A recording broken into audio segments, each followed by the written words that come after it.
Efesios capítulo 2, versículos 4 al 10. Dice la palabra del Señor: pero Dios, que es rico en misericordia, por su gran amor con que nos amó, aun estando nosotros muertos en pecados, nos dio vida juntamente con Cristo. Por gracia sois salvos.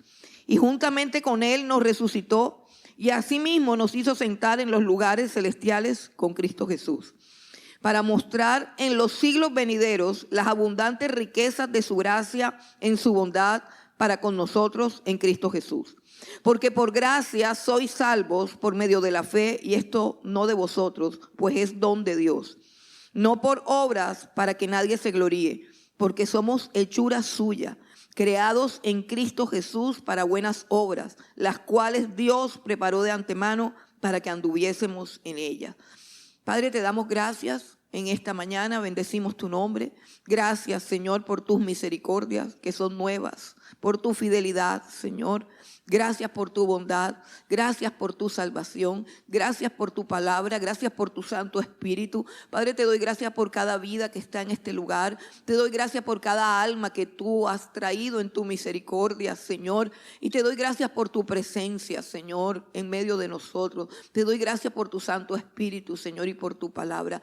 Señor, háblanos en esta mañana, Señor, por tu infinita misericordia y bondad. Padre, envía tu palabra a nuestras vidas, a nuestros corazones, y obra en nosotros, Dios, la transformación que necesitamos. Padre, necesitamos oír tu voz. Nuestras almas, Señor, necesitan oír tu palabra. Háblanos, Señor, en esta mañana. Toma control de todas mis limitaciones, Señor. Y que seas tú, Padre Santo, glorificándote, Señor, en la debilidad esta mañana, Señor. Te damos gracias, Padre, en el nombre de Cristo Jesús. Amén y amén. Gloria a Dios. Uno de los problemas más grandes que nosotros tenemos es que creemos que el mundo gira alrededor nuestro. Ese es un problema que tiene que ver con el pecado, que tiene que ver con nuestra condición caída, el asunto de que creemos que la vida gira y que el mundo gira en torno a nosotros, y de creer que si nosotros dejamos de vivir en esa posición vamos a perder, y de no entender que precisamente por vivir en torno a nuestro yo y a nuestro ego, en no poder desplazar nuestra atención y nuestros esfuerzos para vivir por una causa diferente a nuestro yo, es por eso que el mundo ahora está sumido en depresión, en ansiedad, en turbación y toda una serie de enfermedades mentales. Porque la felicidad del ser humano, la plenitud del ser humano, como Dios lo diseñó, está en vivir para los demás y no para uno mismo. La felicidad del ser humano, gracias por todos los amenes que escuché, eso fue un estruendo el que se oyó. Escuche, la felicidad, lo voy a repetir porque parece que no golpeó contra un muro. La felicidad del ser humano consiste en la capacidad que tienes de no vivir para ti, sino para los demás. Uy, eso es una cosa que sí, yo entiendo porque precisamente de allá es donde nos sacó el Señor. Es la razón por la cual somos infelices. Y no se trata, siempre que alcancemos lo que queremos, va a haber un vacío por otra razón, por otra situación, va a haber una infelicidad, va a haber algo. Siempre que vivamos en torno de alcanzar nuestros sueños, nuestros anhelos, nuestras codicias, siempre que alcancemos una cosa queda otro vacío, queda otra infelicidad. ¿Por qué? Porque es que el problema es que el diseño de Dios para nosotros no es egocéntrico. Nosotros tenemos que vivir para los demás. Nosotros tenemos que tener un propósito fuera de nuestro corazón. Ese asunto de que tu realización personal está ahí en lo profundo de tu corazón. No, hermano, en lo profundo de tu corazón está tu pecado. En el profundo del corazón está el egoísmo, hermano. En lo profundo de mi corazón hay cosas malas. Yo me imagino que en el de ustedes no, pero en el mío sí. Hay egoísmo, hay rebeldía, hay enojo, hay fastidio. En lo profundo de mi corazón hay cosas que no me pueden hacer felices.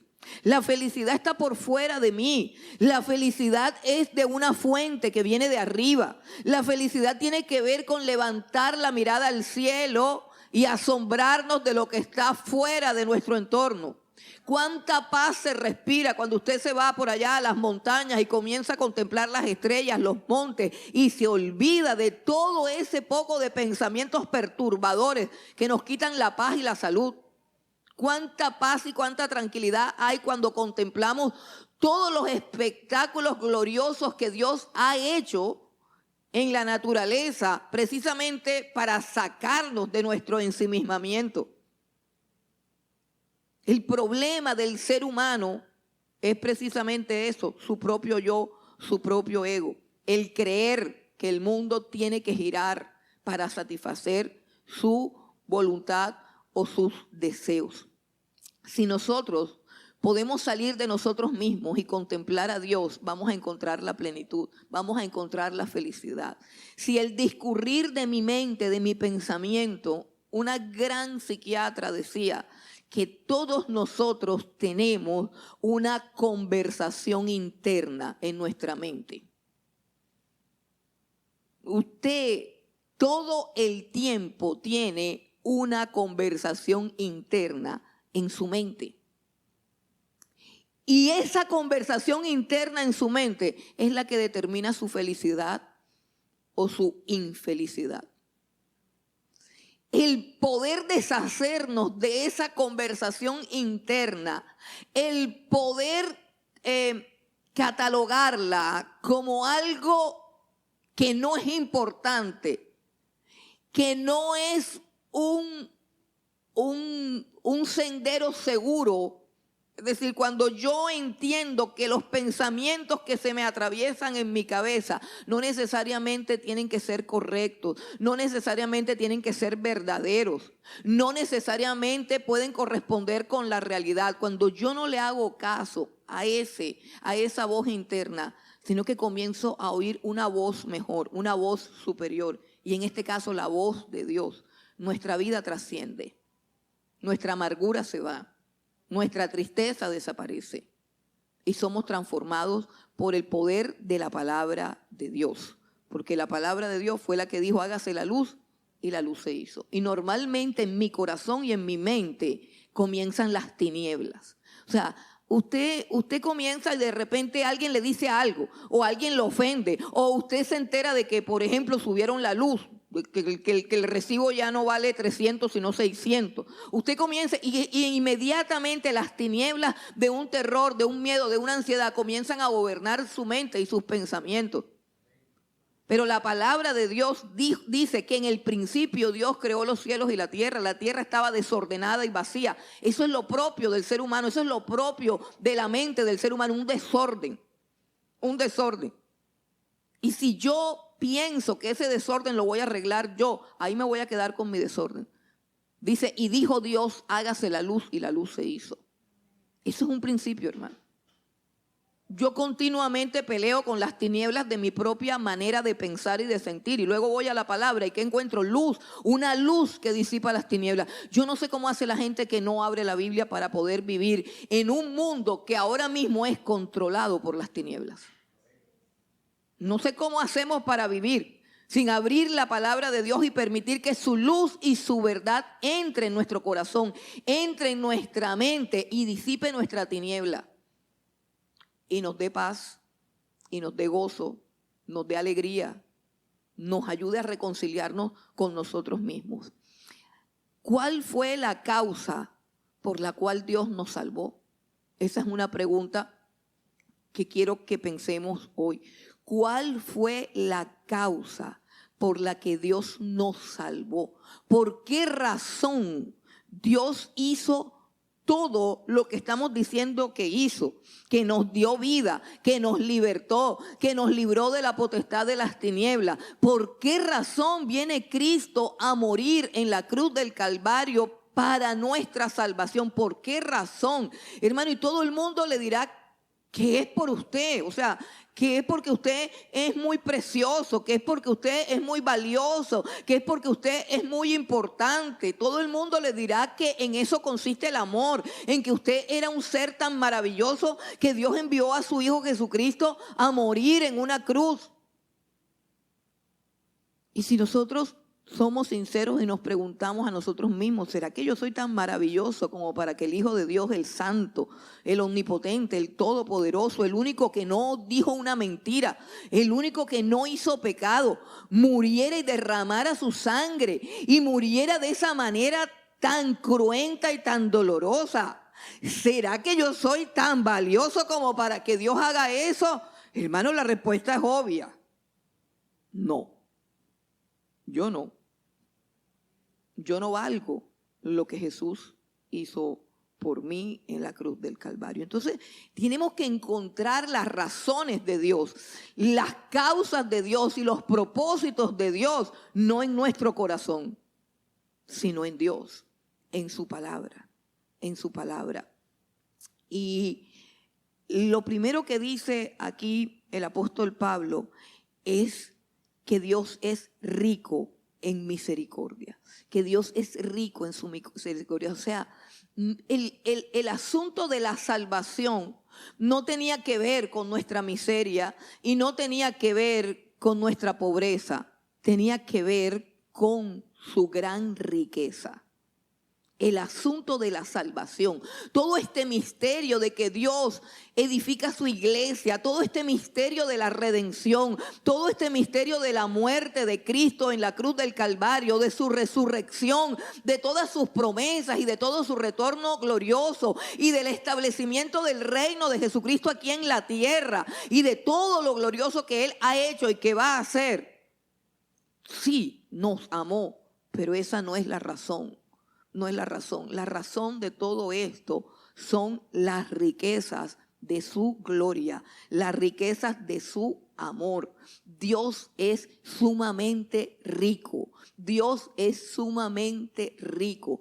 Piense en el millonario más grande que usted conozca. Yo no sé en este momento quién es el hombre más rico del mundo. ¿Quién es el hombre más rico del mundo? No sé. Dicen que el señor Elon Musk es el de Tesla, dicen que ese es el más rico del mundo y hermano, es un ser humano que en cualquiera de estos días se muere como se murió, y no es que estoy deseando que se muera, pero cualquier día se muere. Antes de él decían que era Steve Jobs, o sea, ya se murió, ya ni se acuerdan del pobre hombre, se acuerdan del iPod y del celular, pero del pobre hombre que inventó eso ya nadie se acuerda.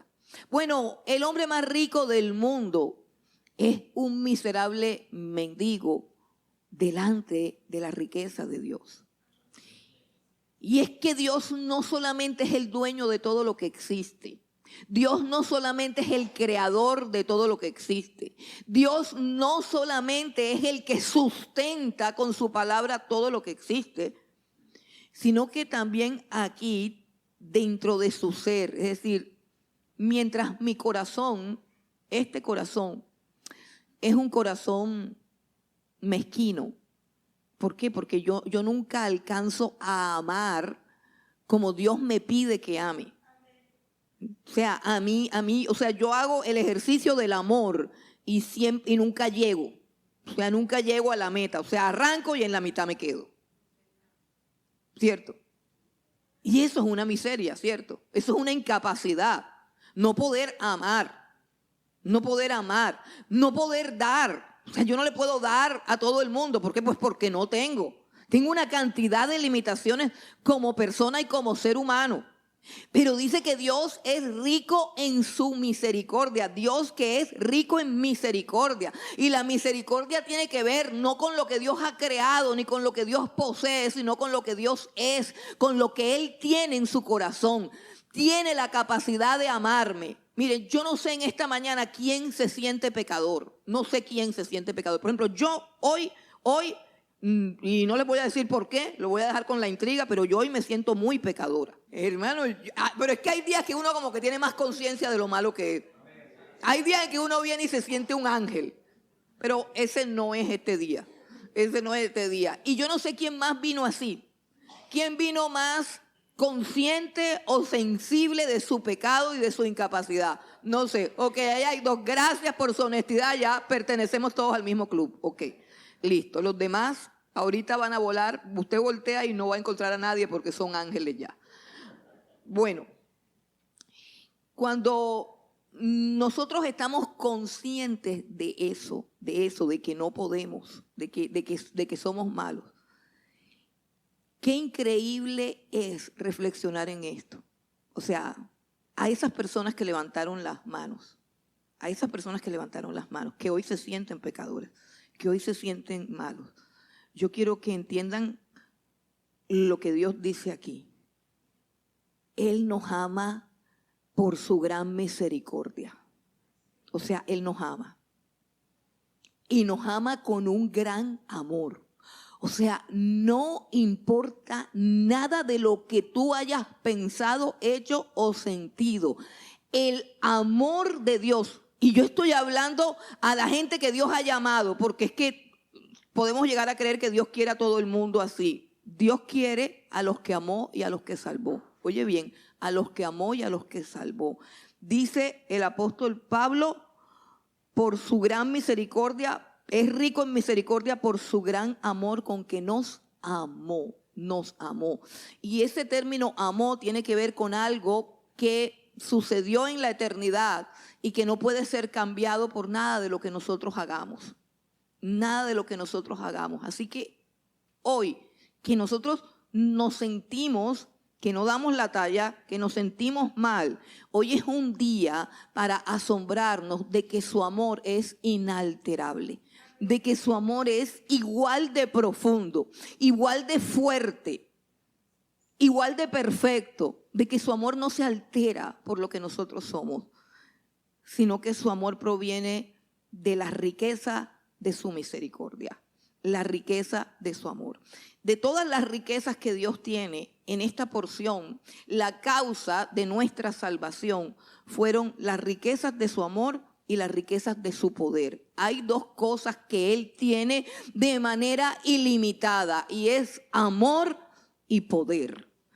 La primera cosa, que es amor, se muestra en la manera como nos ama a pesar de. Porque nosotros conocemos el amor, pero conocemos el amor hacia la gente que nos rodea. Por ejemplo, a nuestros hijos, a nuestros mejores amigos, a las personas que nos han ayudado, a las personas que comparten nuestras mismas características o nuestros mismos gustos. O sea, nosotros podemos sentir amor de muchas maneras, pero cuando la persona hace un esfuerzo magistral en que lo dejemos de amar, facilito lo logramos, facilito.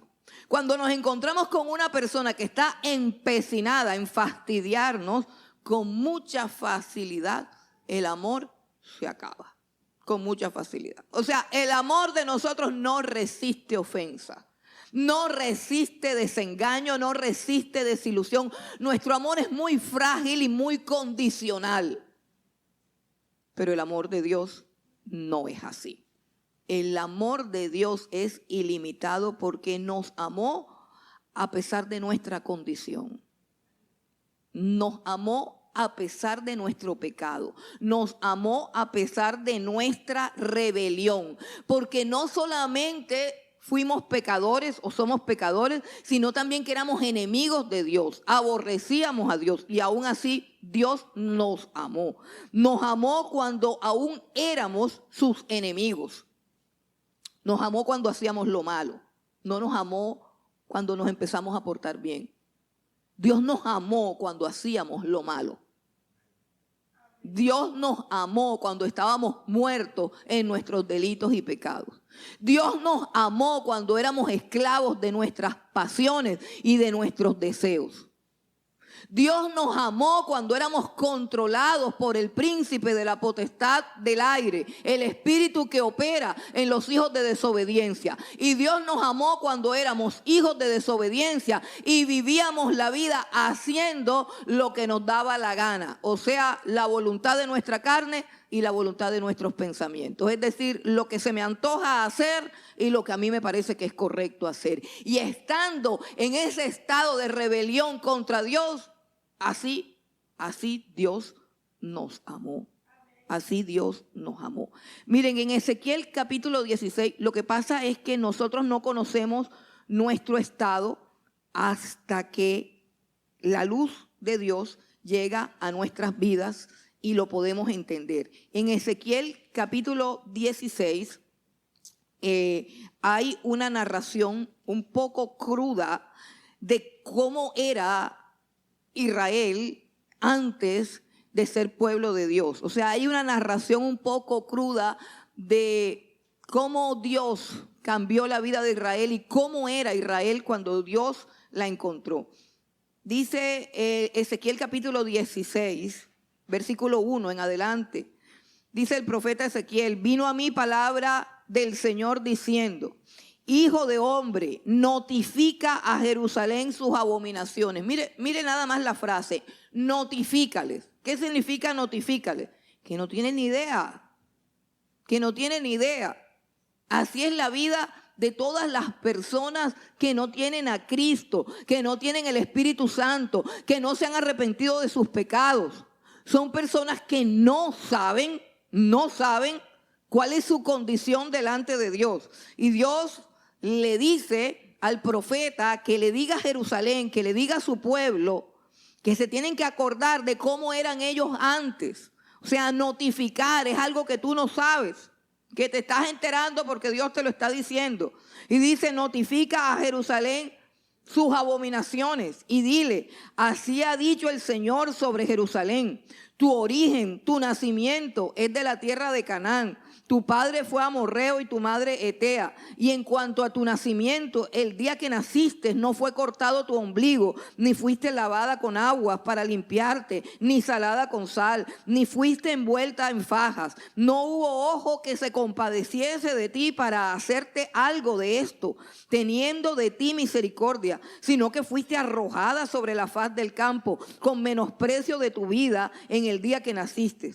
Y yo pasé junto a ti y te vi sucia en tus sangres, y cuando estabas en tus sangres te dije: vive. Sí, te dije cuando estabas en tu sangre, te dije: vive. Te hice multiplicar como la hierba del campo y creciste y te hiciste grande y llegaste a ser muy hermosa. Tus pechos se habían formado y tu pelo había crecido, pero estabas desnuda y descubierta. Y pasé yo otra vez junto a ti y te miré, y he aquí que tu tiempo era tiempo de amores, y extendí mi mano sobre ti y cubrí tu desnudez y te di juramento y entré en pacto contigo, dice el Señor, y fuiste mía. Te lavé con agua y lavé tus sangres de encima de ti, y te ungí con aceite y te vestí con bordado, te calcé de tejón, te ceñí de lino y te cubrí de seda, te atavié con adornos y puse brazaletes en tus brazos y collar a tu cuello. Puse joyas en tu nariz y zarcillos en tus orejas y una hermosa diadema en tu cabeza.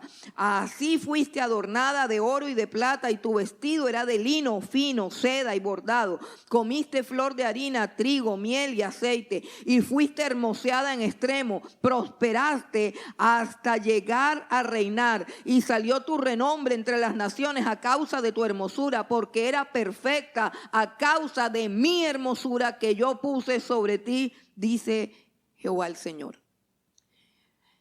Ese es el origen del pueblo de Israel y es exactamente el mismo origen de la iglesia. El apóstol Pablo dice que de lo vil y lo menospreciado escogió Dios para deshacer lo que es y para que nadie se jacte en su presencia. Pero nosotros nunca vamos a tener una conciencia clara de lo que somos sin Cristo hasta que Él no nos los notifique. Pero Él nos ha amado así. Imagínense, ¿quién puede amar a una criatura que está tirada en el fango, sucia, que no le han cortado el ombligo, que está revolcada en sangre y que es bien fea y que es bien maluca? ¿Quién puede coger esa criatura, adoptarla, limpiarla y volverla una criatura hermosa, rica y preciosa. Dios, solamente Dios. Eso es lo que hace Dios cuando llega a nuestras vidas y con su palabra nos dice vive y nos da vida. Con su palabra nos da aliento y pone su espíritu en nosotros y nuestra vida es completamente transformada de adentro hacia afuera. Eso lo hace el inmenso amor de Dios, el inmenso amor de Dios. Miren, hay tantas y tantas historias de personas que descendieron a lo profundo de la maldad, a lo profundo del pecado, porque todo ser humano es pecador, ya sea porque se hunde en la práctica de algún pecado o ya sea porque se cubre de la hipocresía religiosa, que es aún más abominable y detestable para Dios. Recordemos que el apóstol Pablo era un fiel y celoso observador de la Torá, que él era un hombre pulcro y él dice que él es como un abortivo, que Dios se le presentó a él como un abortivo porque él era de lo peor, porque perseguía a la iglesia del Señor Jesucristo y perseguía a la iglesia del Señor Jesucristo en virtud de su religiosidad, de su orgullo religioso y de su santurronería. Sí, él no mató a nadie, él no hacía nada de estas cochinadas, pero era peor. Su hipocresía religiosa era más abominable delante de Dios. Pero aún así, en medio de todas esas cosas, Dios amó al ser humano. Dios amó a su iglesia. Dios amó a los que Él escogió por la riqueza de su amor, por la riqueza de su misericordia, por la riqueza de su gracia, de su gracia. La riqueza de su gracia es la capacidad que tiene Dios de dar sin que la otra persona merezca nada. Dar libremente, dar incondicionalmente, dar voluntaria y alegremente. No tiene que ver con si el otro merece o no merece. Nadie merece lo que Dios da. Nosotros respiramos, vivimos, caminamos y andamos porque somos obra de un Dios que se complace en dar. La Biblia dice en Efesios que Él nos predestinó según su beneplácito, según su beneplácito. Es decir, que el corazón de Dios, el carácter de Dios, las riquezas de Dios hacen que Él sienta, escuche, siente y experimenta placer en dar.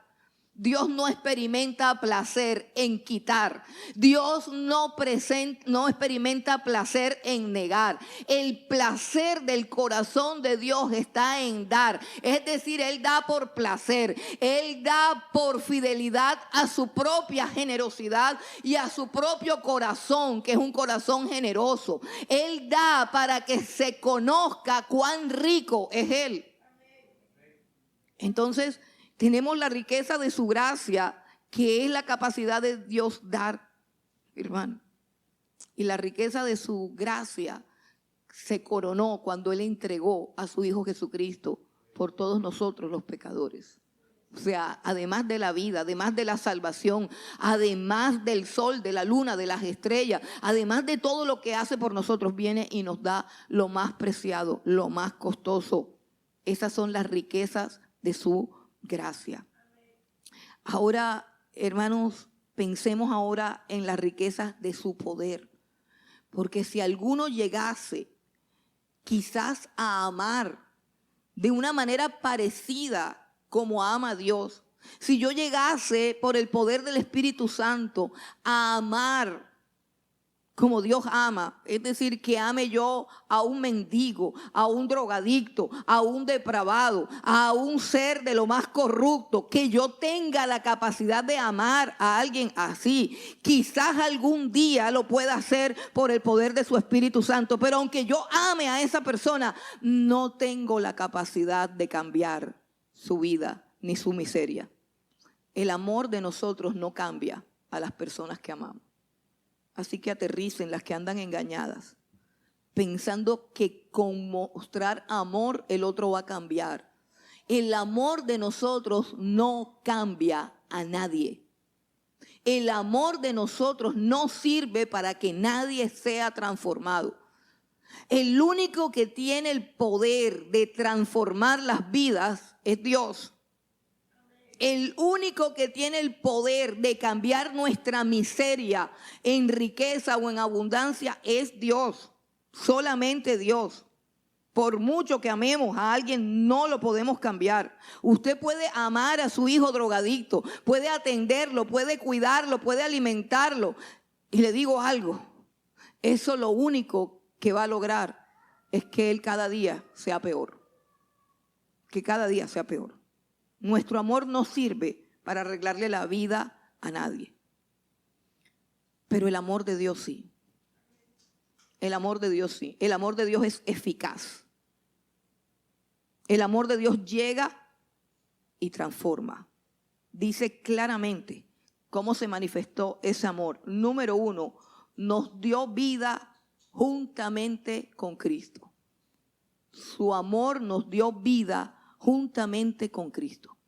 Cuando Jesús fue a la tumba de Lázaro y lo llamó con su voz, dice que clamó a gran voz y dijo: Lázaro, ven fuera. Lázaro salió. Y luego dijo: quítenle las vendas, quítenle las ataduras, suéltenlo y déjenlo ir. Todo lo hizo él con su voz. Todo lo hizo él con su palabra. Y ese milagro literal que se produjo en la historia, ese milagro representa claramente lo que Dios hace en la vida de cada uno de nosotros. Nuestra experiencia con Dios está representada en aquel momento en que el Señor Jesucristo resucita a Lázaro de la tumba. ¿Sabes? Podríamos predicar de ese pasaje bastante tiempo, pero es exactamente la obra de nuestra salvación la que está representada allí. Hay una piedra que no permite que la voz del Señor llegue al cadáver de Lázaro. Esa es la piedra de la incredulidad. ¿Recuerdan cuando dijo: quiten la piedra? Y ella dijo: pero es que ya son de 4 días. Y Jesús dice: no te he dicho que si crees verás la gloria de Dios. Si tú crees verás la gloria de Dios. Tienes que oír la palabra de Dios y creerla para que recibas vida. Pero la vida de Dios, escucha bien, la vida de Dios no es una vida que viene individualmente. Dice: os dio vida juntamente con Cristo. La vida de Dios está en la persona de Jesús. La vida de Dios la encuentras cuando te unes a Jesús. Es que el texto dice que juntamente con Él nos resucitó. ¿Recuerdan que Jesús decía: yo soy la resurrección y la vida? El que cree en mí, aunque esté muerto, vivirá. Y estamos hablando de la vida espiritual, de la capacidad de conectar con Dios, de conocerle, de amarle, de adorarle y de cumplir su voluntad. Todo eso, que es la plenitud del ser humano, solamente lo podemos encontrar a través del Señor Jesucristo. Nos dio vida juntamente con Cristo. Escúchame, juntamente con Cristo. Y juntamente con Cristo nos resucitó.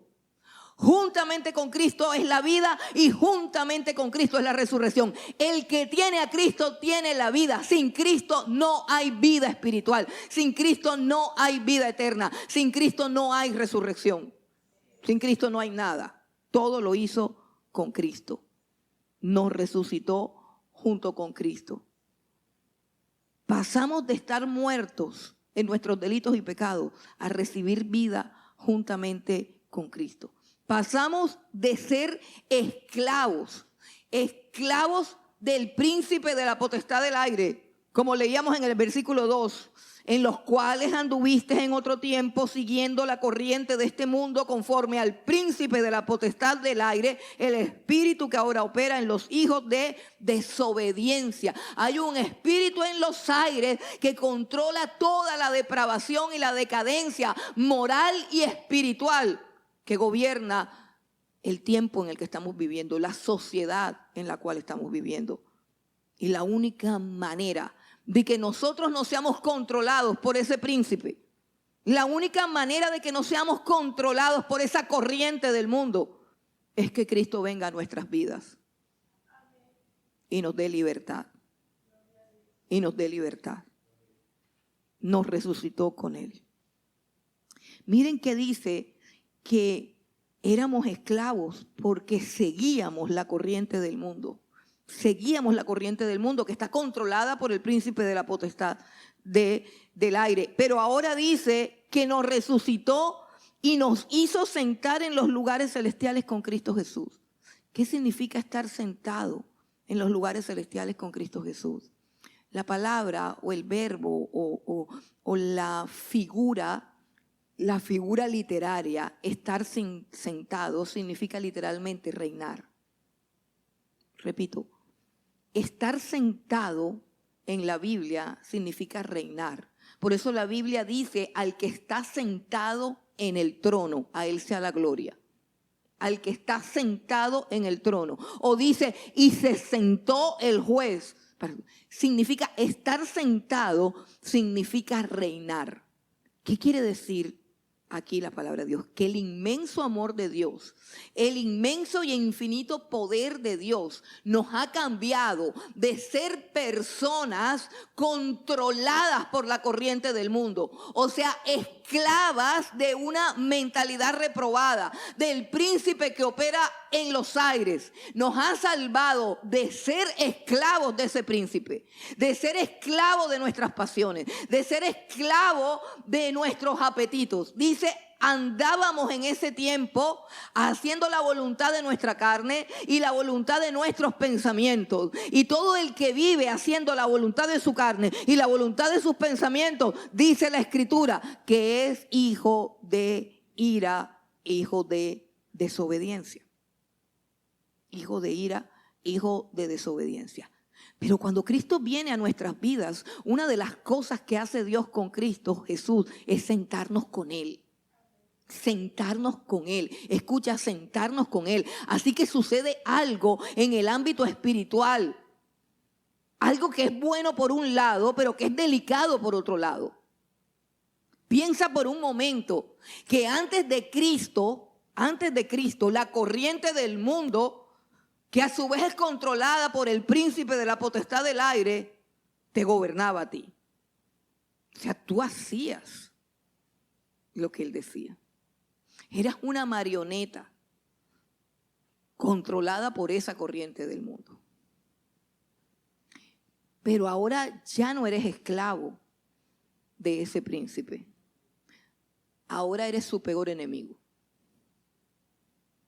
Su peor enemigo. Ahora estás sentado con Cristo Jesús en los lugares celestiales. Ahora estás reinando. Ahora esa corriente que te arrastraba, escucha, esa corriente que te arrastraba, usted sabe lo que es dejarse llevar por la corriente, sabroso, rico, tú no tienes que hacer ningún esfuerzo. Ahora esa corriente va en contra tuya, esa corriente ahora te golpea, porque esa corriente es contraria a lo que tú eres. Es contraria al lugar a donde tú estás sentado. Ahora tienes autoridad y tienes que ejercerla. Tienes que ejercerla. ¿Cómo ejerces la autoridad? ¿Cómo sabes tú quién tú eres? Hermano, a través de la fe. ¿Y cómo tú tienes fe en eso? A través del oírlo. Lo está diciendo Dios. Dios está diciendo que tú estás sentado en los lugares celestiales con Cristo Jesús.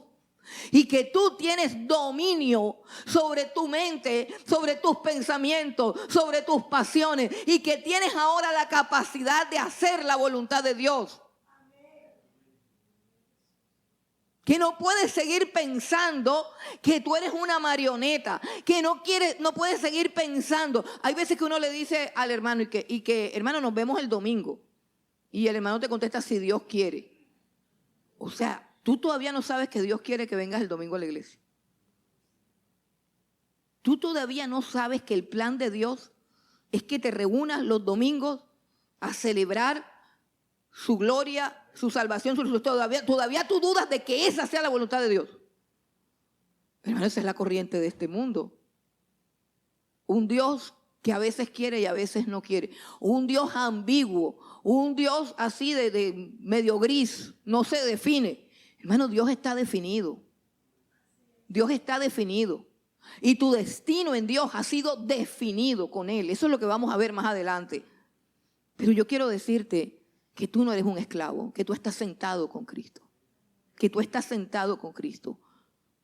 Y no fue que tú te sentaste. Porque esa es otra cosa. No fue que tú te fuiste a sentar. Como un muerto. Así como un muerto. O sea, tú soplas vida en el muerto, soplas, sabe el que está así, que no está muerto, pero se ahogó y necesita respiración boca a boca. Sopla vida, al fin el muerto suelta el agua, sale de su... Y tú lo sientas. Eso es lo que hace Dios con las personas que Él llama, con las personas que Él escoge. Te da vida, te sienta, te resucita y luego te levanta y te sienta a su lado para que tú tengas la autoridad que Él te ha dado. No, tú no eres alguien así que el mundo lleva para allá y para acá. No. Nosotros no somos un juguete del destino y unas cosas así locas que se cantan. Algunos poemas de gente que no conoce a Dios. No, tú tienes que saber quién eres tú en Cristo Jesús. Tú estás sentado y tienes autoridad. Mira lo que dice Lucas. Vamos un momentico a Lucas capítulo 10. Uno de los tantos pasajes que hablan de la autoridad que Dios le confiere a sus hijos, a sus siervos. Lucas capítulo 10, el versículo 19. Dice Jesús: he aquí os doy potestad de hollar serpientes y escorpiones y sobre toda fuerza del enemigo, y nada os dañará. Y en la misma epístola a los Efesios, el pasaje que todos conocemos en el capítulo 6, vamos un momentico al capítulo 6 para recordar la autoridad que Dios nos ha dado. Antes éramos esclavos de estas potestades, antes éramos esclavos, pero ahora somos enemigos. Ahora somos enemigos. Antes éramos enemigos de Dios, ahora somos enemigos de los enemigos de Dios. Efesios capítulo 6, el versículo 12 dice: porque no tenemos lucha contra sangre y carne, sino contra principados, contra potestades, contra los gobernadores de las tinieblas de este siglo, contra huestes espirituales de maldad en las regiones celestes. Escucha, antes tú no tenías lucha con esta gente. Tú eras parte del grupo. Tú eras parte del grupo. Y no lo sabías. No lo sabías, sino que tú pensabas que tú eres una persona independiente, autónoma, de las que toman sus propias decisiones y tienen sus propios conceptos. Es que a mí nadie me gobierna y nadie me dice lo que tengo que hacer ni cómo debo pensar. Antes eras así. Pero de allá nos sacó el Señor Jesucristo. Y ahora ya no somos parte de ese séquito de seres gobernados por la rebelión, sino que ahora tenemos una lucha contra ellos. Tenemos una lucha contra ellos. Y la lucha no es en nuestras fuerzas, sino en el poder de Dios. Por eso Él dice: fortalezcanse en el Señor y en el poder de su fuerza. Nos sentó en lugares celestiales y nos dio autoridad sobre aquellos principados y potestades bajo los cuales antes estábamos sometidos. Nos dio libertad, nos dio autoridad, nos dio poder. Hermanos, y finalmente dice que prácticamente nos creó de nuevo. Óigase bien. Él no vino a arreglar algo que estaba mal en nosotros. Él no vino a componer un defecto que teníamos. Él no vino a quitarnos algunas malas mañas que tenemos. Ojo con lo que estoy diciendo. Él no vino que no es que yo era muy envidioso y entonces vino a quitarme la envidia y ya soy igualito pero sin envidia. No. Mire lo que dice en el versículo 10, que somos hechura suya, creados en Cristo Jesús. Nos hizo de nuevo. Dios nos hizo de nuevo. Esta es la verdad del nuevo nacimiento. Nos hizo de nuevo. Si alguno está en Cristo, nueva criatura es. Las cosas viejas pasaron y ahora todas son hechas nuevas. Una nueva mente, una nueva percepción del mundo, un nuevo concepto de mí mismo, un nuevo corazón, unas nuevas emociones, unos nuevos anhelos, unos nuevos apetitos, unos nuevos deseos. Todo es nuevo. Dios no viene a tu vida como la lámpara del Aladino para concederte tus deseos. No, porque Él viene a quitarte esos deseos y a colocarte otros que son mejores que esos. O sea, Dios te hace de nuevo. Dice, creados en Cristo Jesús. Creados en Cristo Jesús. Una creación en Cristo Jesús. ¿Cómo crees que podría ser eso? Yo quiero que pensemos en todas las veces que la Biblia está diciendo en Cristo Jesús. Para que tú simplemente examines cómo es tu relación con Cristo Jesús. Nos dio vida juntamente con Cristo. Nos resucitó juntamente con Cristo. Nos sentó en los lugares celestiales con Cristo. Somos hechura suya, creados en Cristo Jesús. Piensa en qué significa Jesucristo en tu vida y en tu experiencia con Dios. Si Cristo no significa nada en tus decisiones, yo te voy a pedir que hoy le entregues tu vida a Cristo. Que hoy abras tus oídos para que el evangelio entre. Si Cristo no tiene nada que ver en las decisiones que tomas, si Cristo no tiene nada que ver en las emociones que experimentas, si Cristo no tiene nada que ver en tus sueños, en tus propósitos, si en los planes que tienes de aquí a 5 años Jesucristo no está por ahí, hermano, tú tienes que pellizcar. No eres hermano. No eres hermano. Eres una persona que asiste a una iglesia cristiana, nada más. Nada más. Juntamente con Cristo es que Dios da todas las cosas que da. Nos creó de nuevo. Y al crearnos de nuevo, como tenemos un nuevo deseo, como tenemos una nueva mente, como tenemos un nuevo corazón, hermano, tenemos un nuevo propósito en la vida, pero ese propósito no es nuestro, ese propósito es de Él.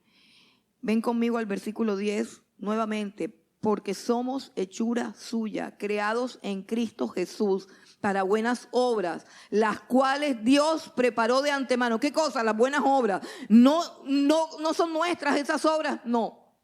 Las cuales Dios preparó de antemano para que anduviésemos en ellas. Este es uno de los textos más preciosos que conozco. Dice, las cuales Dios preparó de antemano para que anduviésemos en ellas, creados en Cristo Jesús para buenas obras. Yo no sé cuáles son los propósitos de tu vida. No sé cuántos años tienes. No sé si tienes planes, no sé si tienes propósitos. Pero si yo te pregunto, número 1, ¿qué estás haciendo ahora? ¿Qué estás haciendo?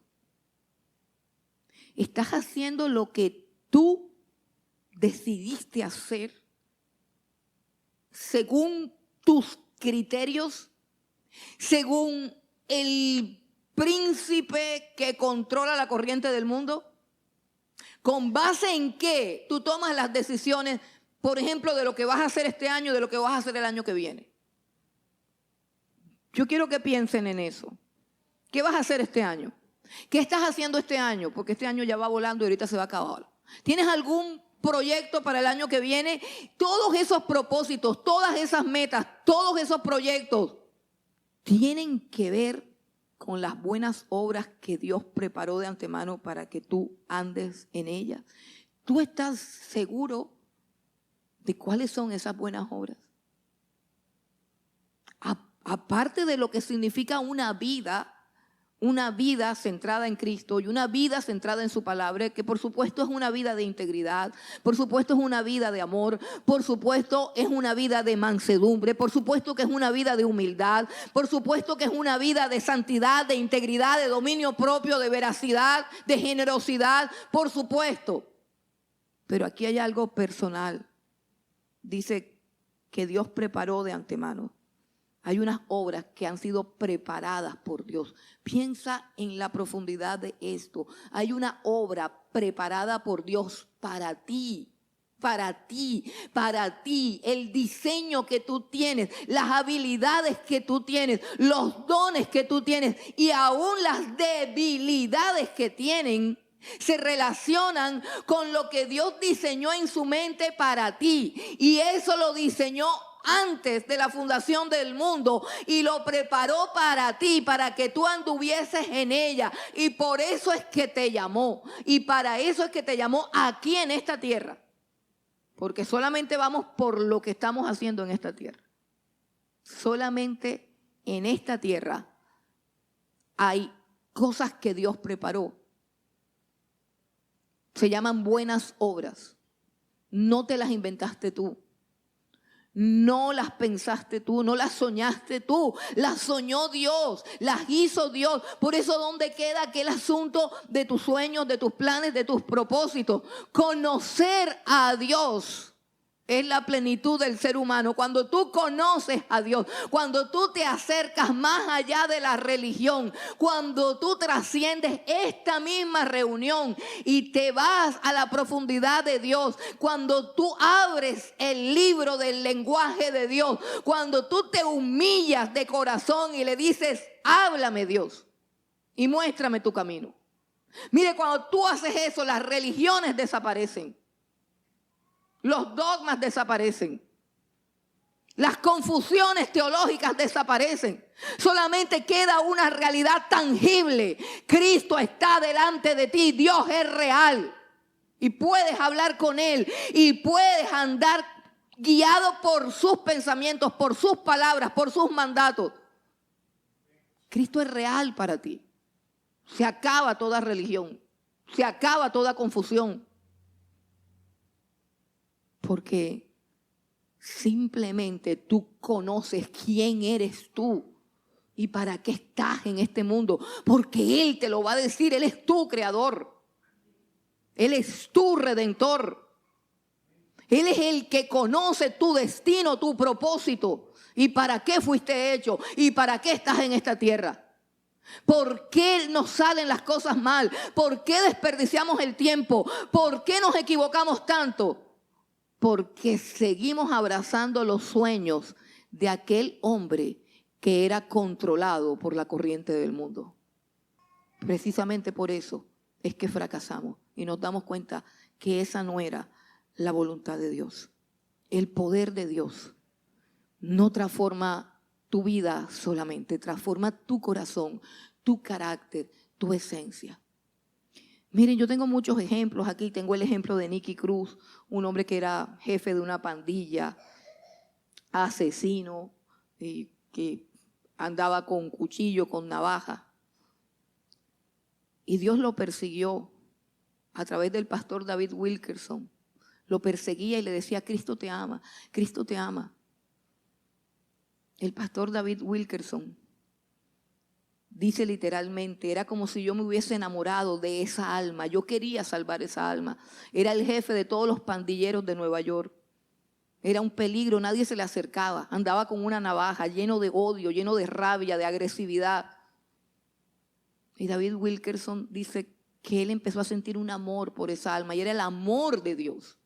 El amor de Dios que tomaba vehículo en la vida de un hombre llamado David Wilkerson.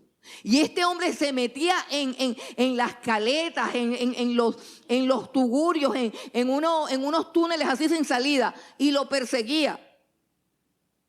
Y este hombre, Nicky Cruz, le dijo una vez, cansado de que ese viejo lo persiguiera, le dijo, ¿sabe qué, viejo tal por cual? Como usted me siga persiguiendo, Le puso una navaja así, le dijo, yo lo voy a picar en cuadritos, ya no me lo soporto. Y David Wilkerson le dijo, aunque me piques en cuadritos, cada cuadrito de mi vida te va a seguir diciendo, Nikki, Cristo te ama. Ese fue el evangelismo. No siguió ningún método. Solamente se dejó llevar por un amor de Dios que supera el entendimiento humano. Y cuando él dijo esas palabras, cuenta tanto David Wilkerson como el mismo Nicky Cruz en su libro, cuenta que cayó de rodillas porque tuvo una experiencia con el amor de Dios. Nicky se convirtió en el compañero evangelístico de David Wilkerson y el fundador de una cantidad de centros de rehabilitación para pandilleros, delincuentes, drogadictos. Fundaron un ministerio tremendamente glorioso que todavía sobrevive en la actualidad. Miles y miles de pandilleros y de drogadictos se convierten a Cristo en ese ministerio. Porque hubo un hombre que le creyó a Dios. Hace poquito me topé con el testimonio de un hombre. Quiero compartir eso porque de verdad que me tiene impactada lo que Dios está haciendo en él. Él se llama Carlos Catari. Era un empedernido, completamente depravado. Cuando digo estas cosas, no estoy tratando de ofender a ningún. Estoy hablando no de la condición que puede ser una secuela de un daño y de una enfermedad. Yo estoy hablando de un hombre que practicaba de las maneras más horrendas y más terribles, y lo sé por su propio testimonio. Y cuando tú miras a este hombre, una de las cosas que me impactan no es que se haya vuelto heterosexual, que ya se cree que eso es imposible, pero conozco muchos casos de hombres libertados y completamente sanados. Pero no es eso lo que más me impacta. ¿Sabes qué me impacta? Que no hay ningún vestigio, no hay ninguna señal de que haya sido. ¿Sabes qué me extraña? Que no se quedó contento con que simplemente ya no tengo relaciones sexuales con hombres, sino que se ha dedicado a pedirle a Dios, lo cual ya Dios le ha dado. Mejor dicho, se dedicó, se metió con Dios, mejor dicho. Dios hizo una obra tan perfecta en este hombre que él ha recuperado al 100% su masculinidad. Oigan lo que estoy diciendo, porque ya yo sé que estoy entrando en terreno resbaloso. Y como todavía no han aprobado la ley de que todos los que digamos esto vamos presos, ahí se las voy a contar rápido. Hermanos,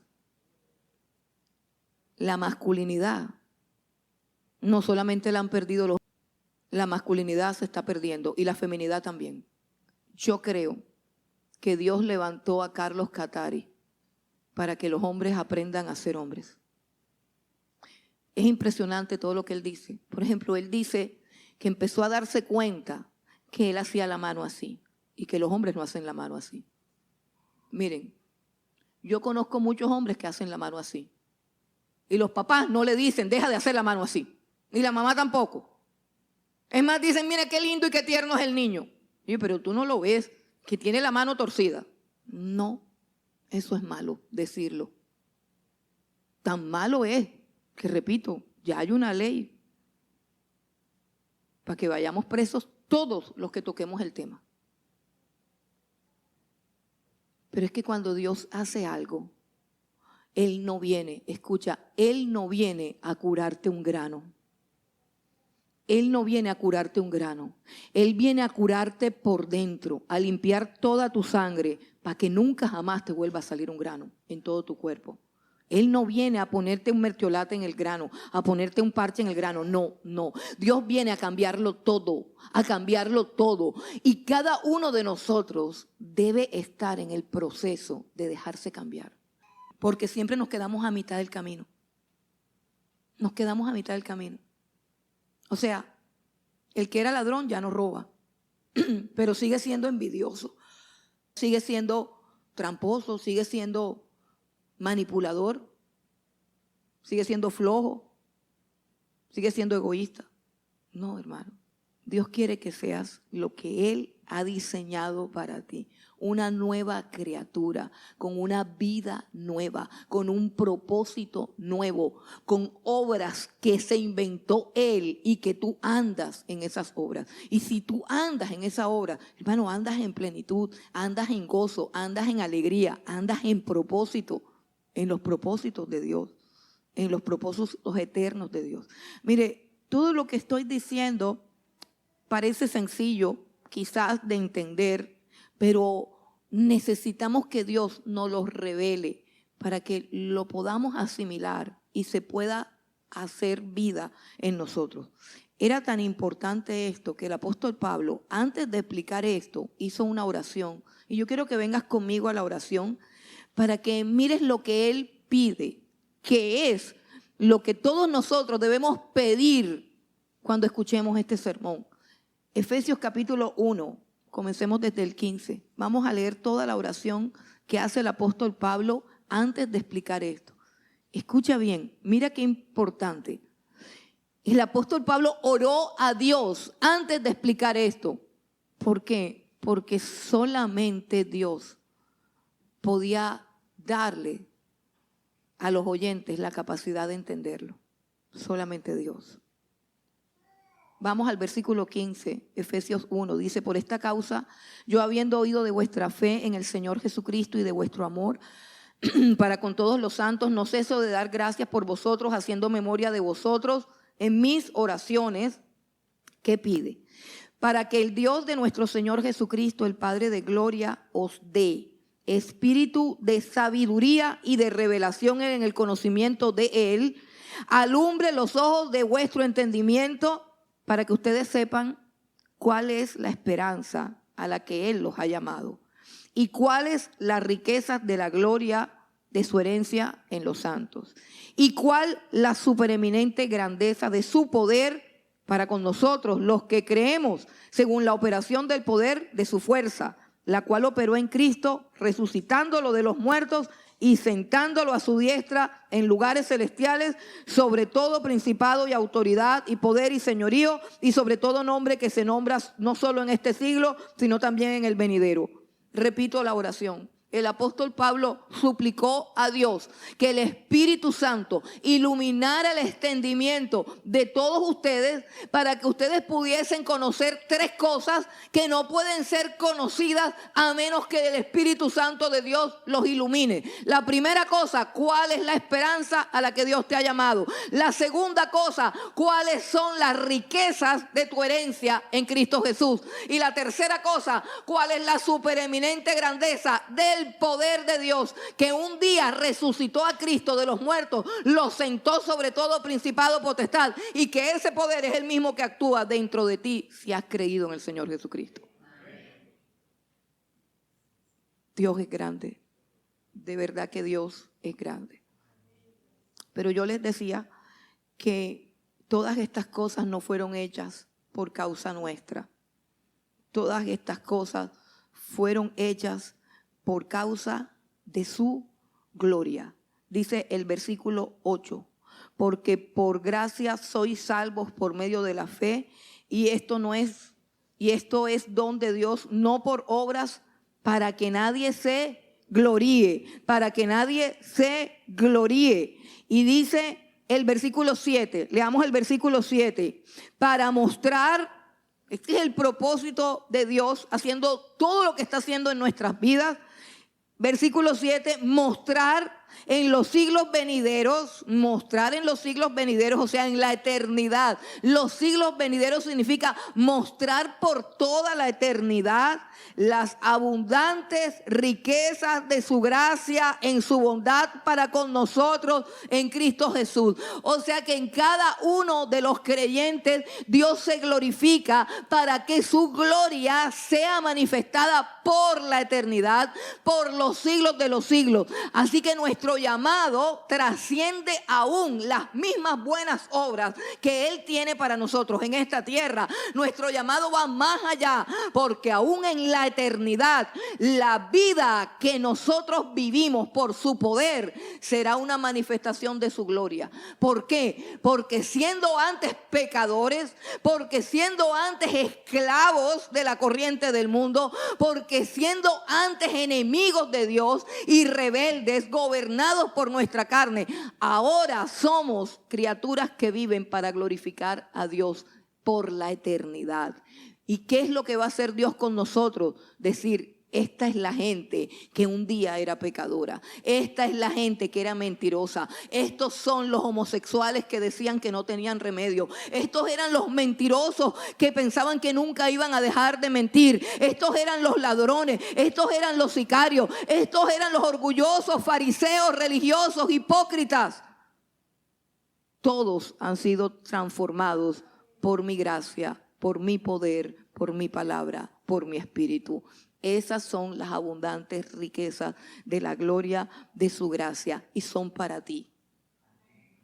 Son para ti, para que tu vida sea gloriosa, para que tu vida sea trascendental, para que tu corazón tenga gozo y plenitud.